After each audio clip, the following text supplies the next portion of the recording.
SGC here, and whoa, Xbox One.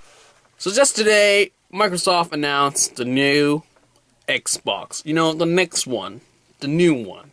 The one that's after 360. Why is it called One? No idea. What happened to 720? Ugh.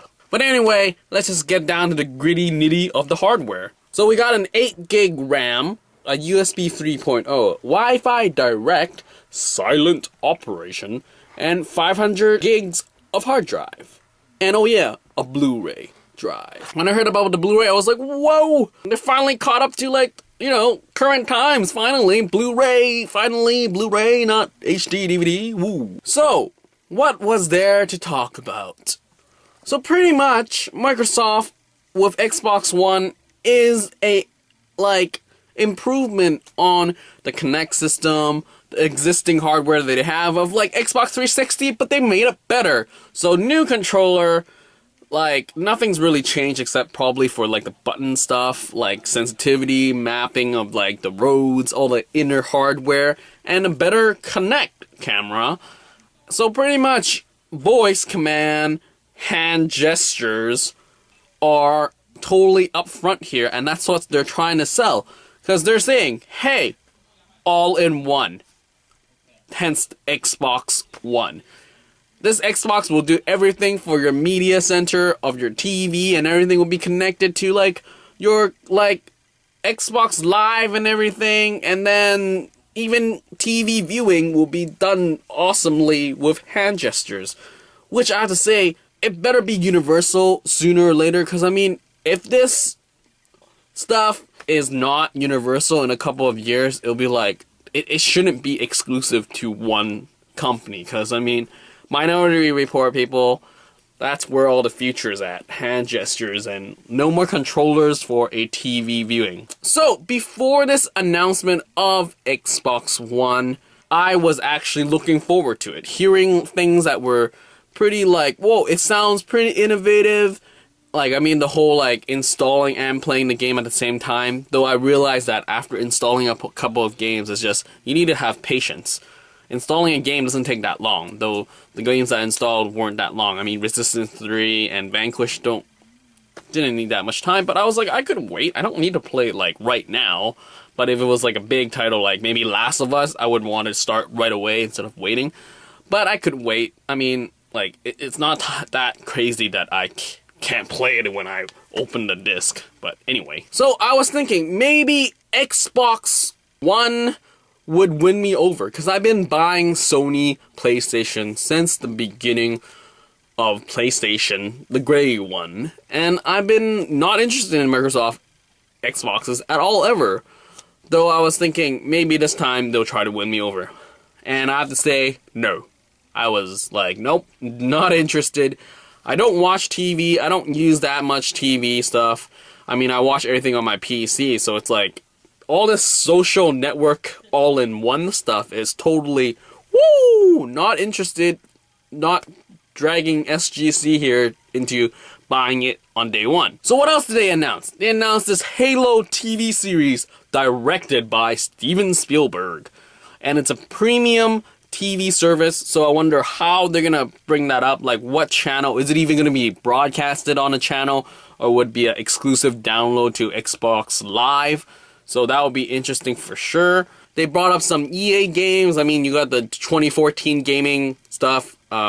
Trailers were shown. I mean, they're supposed to look nice, but with EA, to me, it's always awesome footage. But when you actually play it, player control makes everything look stupid. Quantum Break was shown. Wasn't much shown. I mean, a tanker sort of crashed into a bridge, and it was like, oh, okay. So what is this? There was nothing much said about it. There was an announcement of Call of Duty Ghosts, and once again, they're emphasizing on the whole time exclusive, on everything that Xbox will get first. And I hated the fact that everyone cheered about that, because, I mean, exclusive, really, we are not, like, console warring is just lame. We should just strive towards having an equal footing, as in, like, everyone gets to play the game. Because, I mean, in the end, everyone plays the game. So, like, just using time as, like, oh, get Xbox first so you can play COD maps first. Like, I would rather they try to be like competitors on a like performance scale rather than like, I have more money, so I'm gonna play like Infinity Ward more money so I get a time exclusive. I mean, like, I don't agree to that. So what they started with COD Ghosts is kind of lame, because they started with a developer's diary. I mean, they could have just shown us a trailer and then a developer diary, because I mean, you are not really catching my attention when you go into the details and like, oh, we improved our engine to look like this. We have a new story, we have dogs. Yes, they have dogs now on the good side team. And yeah, things look better compared to Modern Warfare 3, because they did a side-by-side contrast, and I'm like, but didn't Battlefield 3 already look like that? I mean, really. The engine that COD has been running on is dated, but who really cares about the graphical intensity of trees and leaves for a COD game? Like, people go on the multiplayer first to like check out the kill streaks, the perks, and just trying to get more kills. I sort of wish they went Modern Warfare 4, because it'd be like these established characters, but now Ghost is just like clean slate, and it's like, okay, now I get to try to get to know them emotionally, because that's what they're trying to go for, an emotional level of immersion with the characters, which I doubt, because this is a mindless FPS shooter. Don't try to go so crazy on the storyline, because I mean, even with Battlefield 3, the graphics was amazing, storyline was not there, and I doubt that for Battlefield 4. Anyway, so the conference ended, and then news then came. Which is weird, because I mean, you didn't announce all these things in your conference because they might be a grayish area as in is good or bad for players. And I have to say, there's a lot of like questionable things that are happening with all these interviews after the conference. So if you go to Kotaku, they have a lot of like articles written up, but the biggest thing for me is used games. First off, when like PS4, Xbox One was first announced that they will like somehow deal with used games, it was like, oh, they're totally against used games, blocking used games. So with what Xbox One is doing, it's sort of not blocking it, but it is. So if you didn't know, Xbox One disc will be limited to one single account. So when you install it to your like console, it'll be just stuck to that account. And then when you like bring your disc to a friend's house and they want to play on their account, they have to pay. Well, the fee is totally not, like, confirmed, but, like, from interviews, it seems like if the game was bought day one and you gave it to a friend, they're gonna pay the same price. So it's just weird, as in, like, I brought a physical copy, lend that physical copy to my friend, and he has to pay the full $60 for a digital copy? So what's the point of disc? So why not just make everything digital, sort of? Like, that's what I'm thinking. After that interview, there was an update, and it was actually clarified, as in, like, you can actually play your game without paying when you're at your friend's house when you use your account. So let's say I go over to my buddies, I sign up on my account, and I can play my game without paying.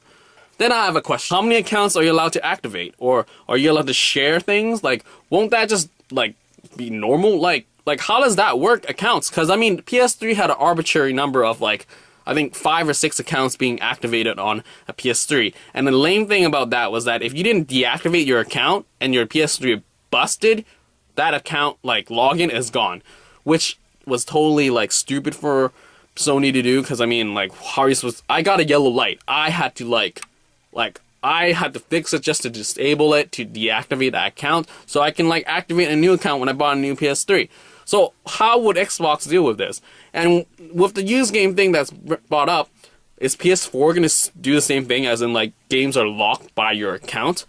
Because, I mean, sure, this will totally, like, fix the whole used game industry, but then they bring up, like, you can sell games. So they didn't talk about the details for that at all, but I wonder, how are you going to sell games online? Like who's going to, like, make up the sales? Who's going to make up the prices? How are you going to deliver the game and all that jazz? Probably be announced by E3, or hopefully they should be, because this console is supposed to be released at the end of the year. These things better be announced sooner or later, because, I mean, people are going to be like, do I want to buy a console that says no to used games 100%? Because used game is a big industry. Because, I mean, if you don't know why they're attacking used game industry, is that, like, places like GameStop, EB Games are making tons of money when they sell used games. You know, a new game comes out for $60, and then the used version of that is, like, usually $55 on, like, a new day. And then when you buy the used version, that $55 goes straight to GameStop. Like, they don't have to pay the developers, because the initial new unit that's what they give to the developers or the company or blah, blah, blah. But when the used version comes back in and you buy that, all that money goes to GameStop. That's why these two companies are trying to hunt down and try to gain back the whole, like, lost revenue thing. I get that, but it's a sort of like, well, like, used game, lending out things, sharing, it's like a big thing of this community. And plus, demos are like crap nowadays, because you can't really rely on a demo to, like, really look at a game and go like, I would want that. Like, $60 is not a, like, normal amount of thing, like, oh, I want to try it out, so I'll plop down $60. No one's gonna do that. People will wait probably like 2-3 months, drop down to like 40, I'll try it, or get it from a friend. That's the biggest thing with these things, is that you get it from a friend, you play it, and yeah, you try it out. So I don't know how they would solve this used game, like, catastrophe of, like, losing revenue, but it's like the way of life.